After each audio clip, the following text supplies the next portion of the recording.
Lambot niya. Fluffy. Oh. Ang lumang Oreo sa isang tasang harina, siguradong di ka mabibitin sa pangmerienda nyo. Kahit anong flavor guys, pwede nyong gamitin. Kukuha lang tayo ng mga 8 piraso. Saka natin siya durugin.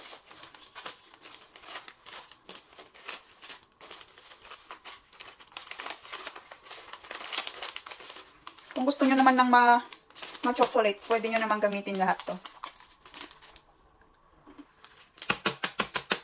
Kahit hindi masyadong pino guys.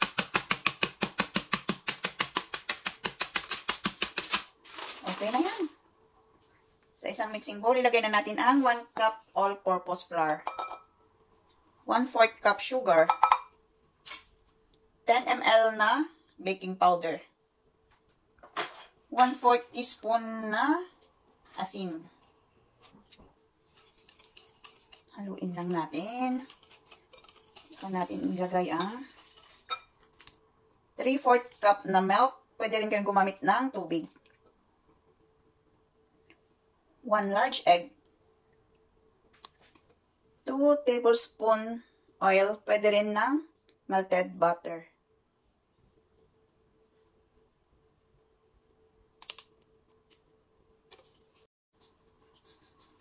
Haluin ulit.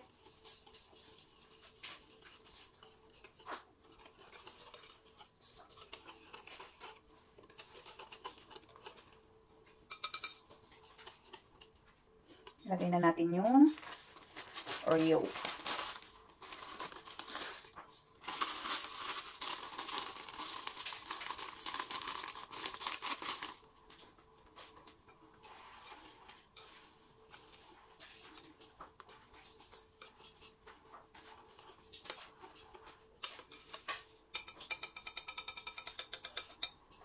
Yan lang muna guys. Magpakulo na tayo ng tubig.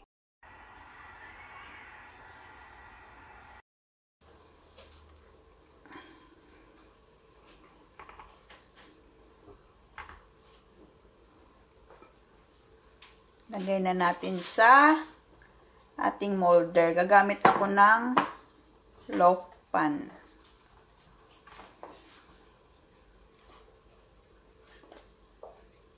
At naglagay lang ako ng parchment paper.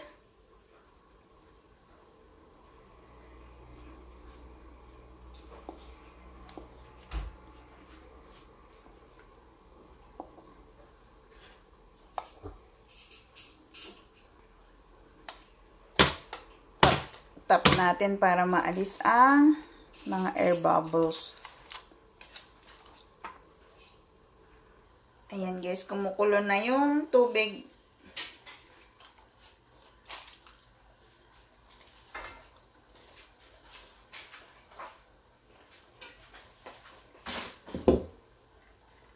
Ulitin ko, dapat may balot yung ating takip, pantakip. Steam lang natin siya sa medium-low heat. Balikan ko kayo later. Wow!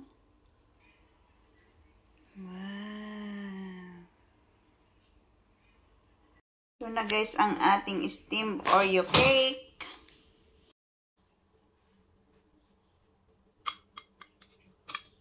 Wow!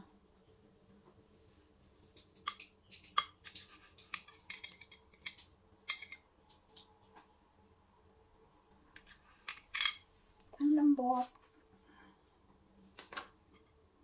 Ang lambot niya. Fluffy. Oh.